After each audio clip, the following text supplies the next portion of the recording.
हे आपलं नीम प्लस भूमाता नीम प्लस हे खत आहे। ह्याच्यात 43% ऑर्गॅनिक कार्बन आहे। हे जमिनीतले जीवाणू एका मिनिटाला 1 लाख जीवाणू वाढवायचं काम करत असते आणि खतं तुमचे मुळापर्यंत आणून द्यायचं काम करते। जेन अल्फा ह्या फोर्टिफाईड ग्रेड म्हणजे NPK विथ सेकंडरी न्यूट्रिएंट आणि मायक्रो न्यूट्रिएंट ह्याच्यात खूप छान याचा रिझल्ट आहे। हे सोईंगसाठी जास्त प्रमाणात वापरल्या जातात। स्ट्रॉंग मिल आहे।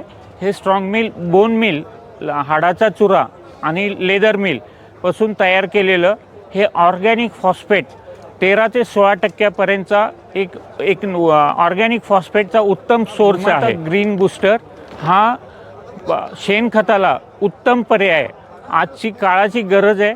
ह्याच्यात 33% ऑर्गॅनिक कार्बन आहे प्लस ह्याच्यात mycorrhiza azotobacter zinc soluble bacteria plus tricho आणि सुडो हे जर खत वापरलं तर आपण मूळकूजपासून पण वाचू शकतो आणि नंतर ऑर्गॅनिक कार्बन आणि पिकांना जे खतं आपण जे देतो हे खताचा 100% उपयोग करून देणारं खत। आता PDM पोटॅश आहे।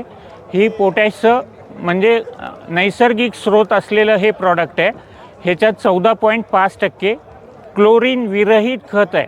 नॉर्मली आपल्या बाजारात जे पोटॅश आहे त्याच्यात क्लोरीन आहे, तर हे ऑक्साईड फॉर्ममधलं पोटॅश अवेलेबल करून देणारं एकमेव देशी खत आहे आणि हे आपल्या शेतीसाठी आणि आपले जे खत येणारं उत्पन्न आहे हे उत्पन्न टिकाऊ आणि जास्त उत्पन्न येण्यासाठीचं हमखास खत आहे। लिक्वास 10-26-26 हे आपण बाजारात जे 10-26 घेतो त्या 10-26 जे सॉईल ॲप्लिकेशनचं खत आहे हे लिक्विड ॲप्लिकेशन आहे। हे पानाद्वारे वनस्पतीला म्हणजे आपल्या पिकाला मिळणारं हे एकमेव खत आहे आणि ज्या पारंपरिक 10-26पेक्षा कितीतर पटीने रिजनेबल प्राईसमध्ये आणि 100% उपयोगाला येणारं खत आहे। ह्याच्यात 12-32-16 आहे, 0-42-47 आहे आणि 20-50 जे DAPला पर्याय ठरू शकणार असे एक नवीन काळाची गरज असणारी आणि 100% शेतकऱ्याला उपयोगी आणि उत्पन्न वाढवण्यासाठी उपयोगाला येणारी ही खतं आहेत। तर शेतकऱ्यांनी खरोखरच ही जादू आपल्या शेतात करून बघावी ही मी सगळ्यांना विनंती करतो।